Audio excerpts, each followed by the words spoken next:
If you take your credit card and you go shopping and you run up a large credit card debt, you're running a trade deficit with all those shops.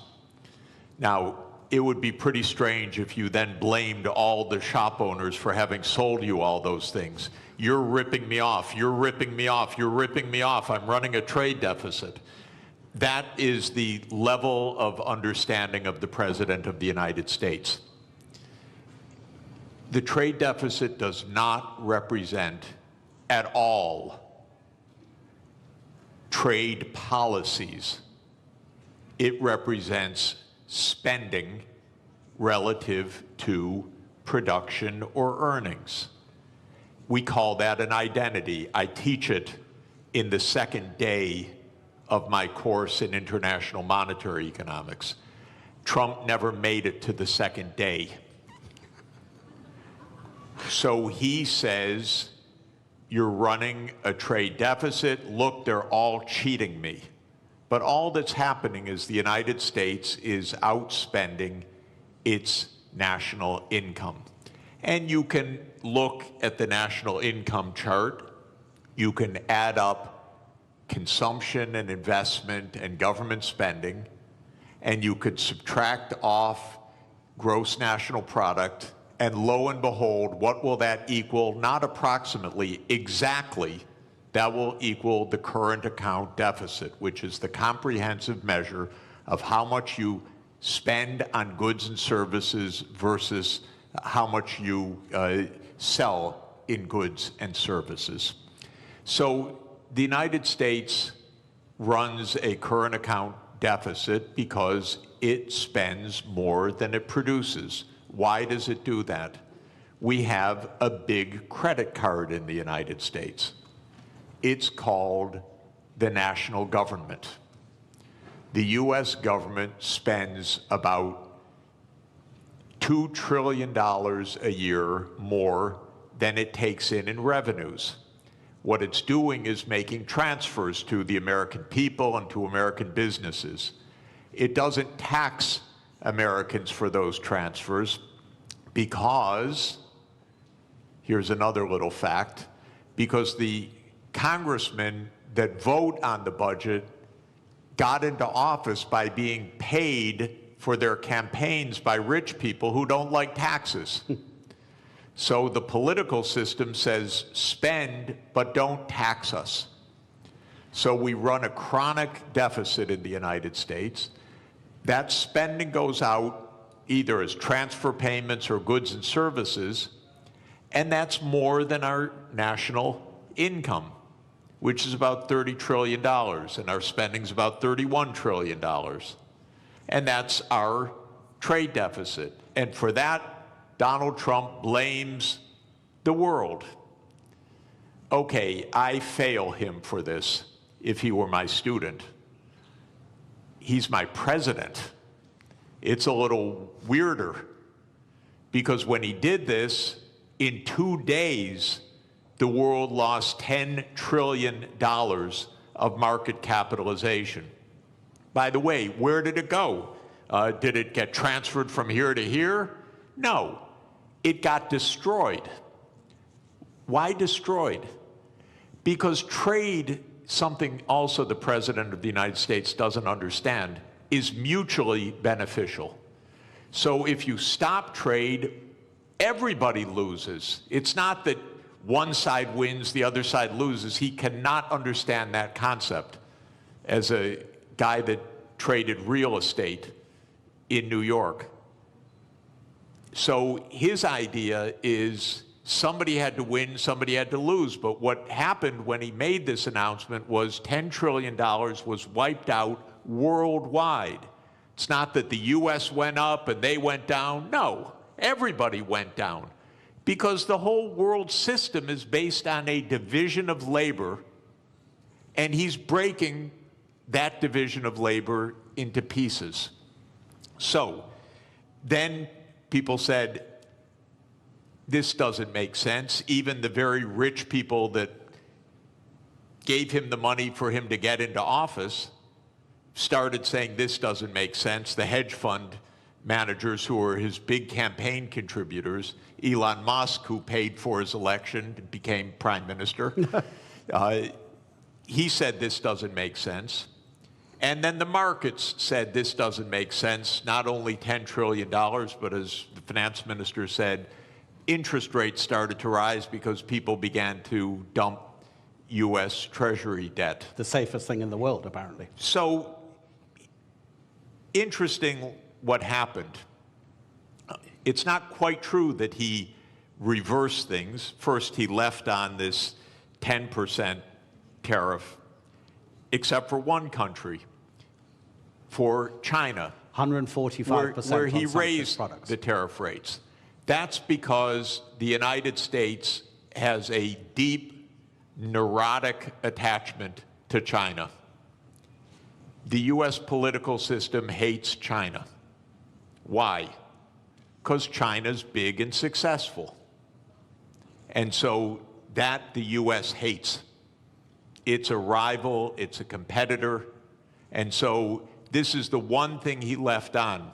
Now, he's going to mess up everything with this, too, because in a trade war between the U.S. and China, China wins. China does not depend on the U.S. market very much. It's about 12% of China's exports. China will do just fine.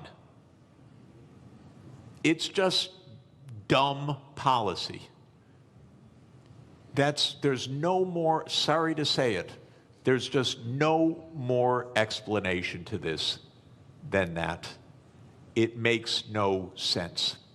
Now, it raises, if I could, just one last point. How can this happen when it makes no sense? And that, people should understand, we are in one-person rule in the United States. Our political system is in a state of collapse. What President Trump did is an emergency decree. Everything he does is an emergency decree. Literally, you can go on to whitehouse.gov and then follow the menu to executive decrees. And there are dozens of them. And each one starts the same way. With the powers invested in me as President of the United States, I hereby declare A, nonsense, B, nonsense, C, nonsense. Because he's king. Those powers are not invested in the President of the United States. They're invested in the Congress. You read Article 1, Section 8 of our Constitution. It says that all duties originate with the Congress.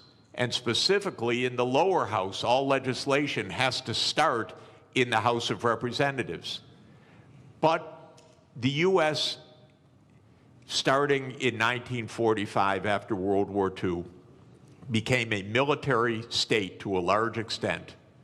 And so it sprinkled in its legislation emergency, emergency, emergency. And Trump doesn't have to prove anything's an emergency, he just has to say something's an emergency. So suddenly the trade deficit became an emergency, and on that basis he issues a one-person rule. Even his aides don't know what he's doing. You raise one final interesting issue, which is that the market recovered about $4 trillion when he reversed. Anyone who knew that 5 minutes before made billions. This is not the cleanest government in the world, I can tell you. I'd be hugely surprised if some people didn't know just a bit ahead of time, starting with members of the U.S. Congress, by the way. Look, we'll get into the more general issues about protectionism and the end of globalization, question mark, in a minute. But I think what's happening and the directives coming from the White House is such a perfect example of what this panel is about. I'd just like to stay on this just for a few more minutes. Minister, is protectionism always a short-term aim And does it always come at the expense of the longer-term gain? Donald Trump hasn't said it in public, but apparently in private, during his first term, he was asked about the problem of the US national debt. And his answer was, I don't care because I'll be dead by the time it's a problem. And apparently that's also his approach to the climate crisis. So is this protectionism coming from the White House, a short-term fix which is going to hurt America in the longer term in terms of how it grows? It's not a fix. It's apparently a quick fix, but it's fundamentally flawed, as Professor has very clearly stated. Look, protectionism is nothing new. If you look at post-global financial crisis, the number of annual trade restrictions have gone up dramatically. In fact, like last year, there were over 3,200 trade restrictions. That is almost 11 times higher than what it was pre-global financial crisis. So this has been a trend, but what we have seen over the past week or two is clearly a new level. This goes beyond some protectionist measures, trade restrictions. This goes into something, an all-out trade war. So that's really worrisome, because if you go back, again, I mean, if you look at 20 years to global financial crisis, global annual trade growth was 2 times world real GDP growth rate. So in a way, trade was the engine of growth. Mm-hmm. Now that engine has been slow. So if you look at post-global financial crisis, global trade growth barely kept up with real GDP, global GDP growth. So that's no longer really one of the kind of like a strong engine. But I think the way things are now, if current state of affairs is sustained, we may end up actually protectionism dragging global growth. It is not only growth, it's really, there are many, additional fallouts from this type of policies. Absolutely, yeah. Yeah, so the answer to your question, this is not a fix. This is a fundamentally flawed, policy perspective. Obviously, countries have choice. They always have a choice. But we would rather, see world moving back to rule-based, multilateral framework, where everyone benefits. I think I agree with Professor. Over 1 billion people since 1990s have been lifted out of poverty, predominantly in Asia. I'm talking about absolute poverty here. And that's largely thanks to, trade and growth associated with that trade. So it is worrisome that we are now experimenting policies that may actually reverse some of these gains, which I think were very important. 1 billion people out of absolute poverty cannot be underestimated.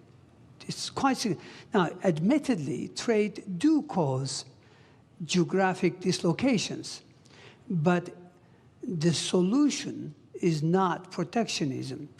The solution lies more internal sound policies, structural remedies, but also you can deploy tax policy incentives and other things to address, dislocations in regions caused by, global trade openness. So it's not a level, but protectionism will create more inequalities. It will create bigger problems. Already you've got significant headwinds for global growth. Aging population, high global indebtedness, impending climate crisis.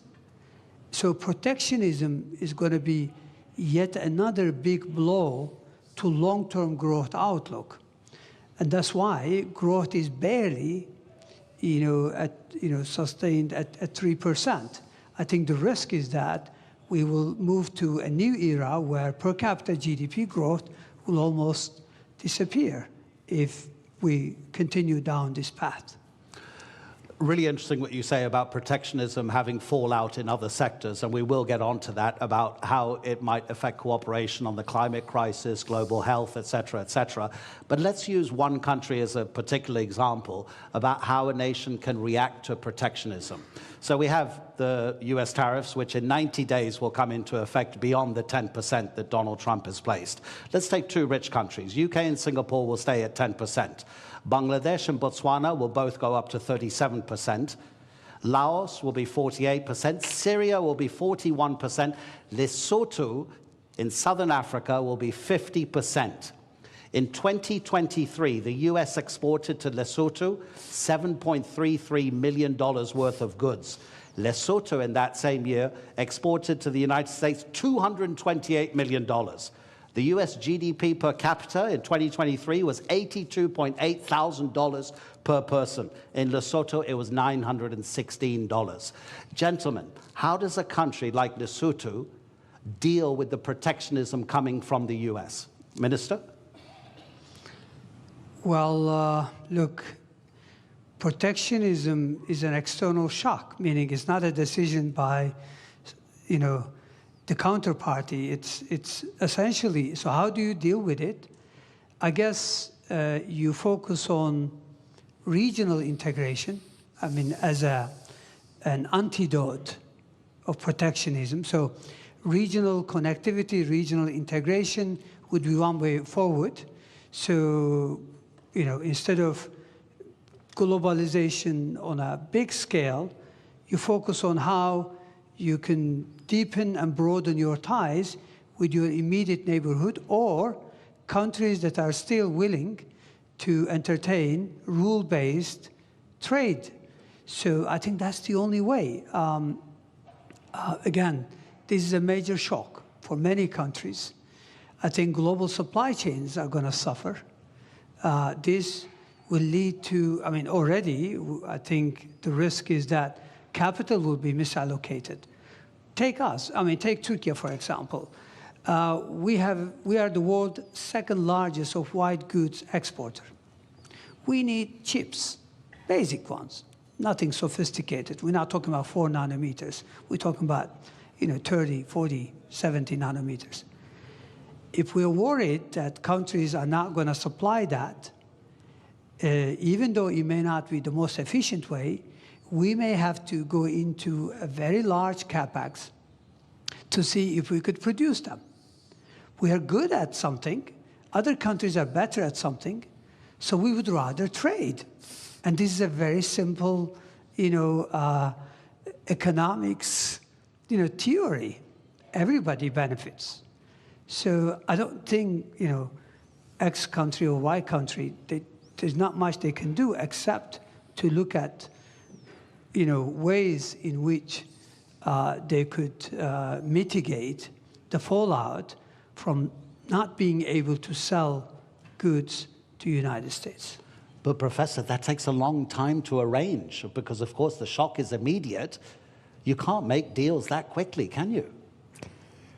I think the particular tariff rates that Trump announced last week that led to that financial bloodbath are not going to come back. So I don't think we're going to hear again about those numbers after 90 days. 90 days in U.S. time now is infinity.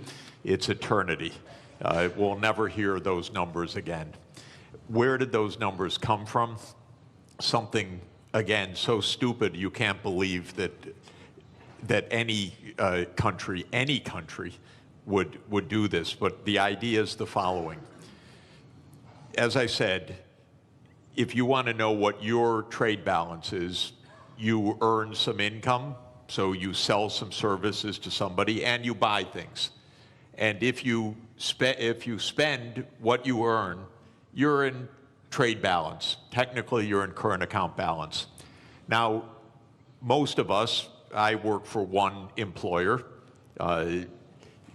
my university, So I run a big trade surplus with my university, and then I run a pretty big trade deficit with the grocery store that we buy our groceries from, and if I have to buy shoes, I run a trade deficit with the shoe store, and so forth. Trump's idea, just to add to the craziness of it, is that you should run a trade balance with everybody, not an overall trade balance, but a trade balance with everybody. So you should sell a little bit, you should work a little bit for your shoe store, you should work a little bit for your grocery store, you should go around anytime you want to shop, you trade something. I'll write you an essay if you'll sell me shoes, and you make your living somehow trying to balance your trade with all of your counterparts. Well, this is insane. This is why we have a market economy. You don't have to have balance with every transaction that you do with somebody. But what Trump said was, oh, Lesotho, they sell us more than we buy from them. So they're cheating us. That's literally what he said. Literally what he said. Okay, is it completely delusional or rhetoric? It's delusional, okay? Just so you know. It's weird. But anyway, now, then he calculated a formula. Okay, Lesotho, we have to tax them by the amount to reduce the imports from them so that we have balance with Lesotho. And then they made some absolutely stupid formula that you would not accept in a first-year, third-week class. It came out of the U.S. Trade Representative's office. They probably were told, do it overnight, the boss wants it. And then they came up with a list of tariffs, country by country, based on the bilateral trade balance. You cannot make this stuff up. This is not it used to be not a Mickey Mouse country, my country. But this is Mickey Mouse. This is not, and I apologize to Mickey Mouse. He would not do this. Mickey Mouse is smarter than this. So we are in a crazy land, actually, with this. Now, it stopped for a moment. We'll never hear those numbers again. I don't know what we'll hear in 3 months. God help us, really. Because it probably won't have to do with trade. It'll have to do with something else. But we can't normalize this as what's the rationale, how to negotiate, what to do. Of course, 60 countries immediately said, we'll rebalance with you. And the President of the United States literally used the language I'm about to use. I'm quoting him because otherwise I would never say this. He said, 60 countries are coming to kiss my ass. He said that in a public speech, the President of the United States. So this is, I'm sorry, I apologize. No, but it's presidential language. Yeah. Okay? I'm only speaking at high political terms. So we cannot normalize this. We have to say no. We didn't spend 100 years on 200 years, 207 years since David Ricardo put forward the idea of comparative advantage, okay? And we have been building the trade system since the ruins of World War II for 80 years. And we have been building the World Trade Organization, which the U.S. led the creation of, I think it's fair to say, for 31 years. This should not be normalized to try to figure out what is the theory of this. And it's a more fundamental point, ladies and gentlemen. The United States is a rogue nation right now on many things, not just on trade, but on making Gaza into the U.S. Riviera, on whatever it wants to say. It's a little bit of a rogue nation. For the world to hold together, the rest of the world has to say, we're not going down crazy lane. We're going to be responsible. We're going to go to the UN, we're going to go to the World Trade Organization. We're not going to get into this downward spiral. Because if we normalize craziness, there is no way out. You mentioned Mickey Mouse, but there's a kind of a theme here from Bloomberg, the news agency. These are its headlines in the morning and the afternoon of Tuesday, Wednesday, and Thursday. Tuesday morning, this is madness. In the afternoon, a clown show. On Wednesday, stocks keep falling. In the afternoon, could have been worse. Thursday morning, assessing the damage. Thursday afternoon, Trump blinks.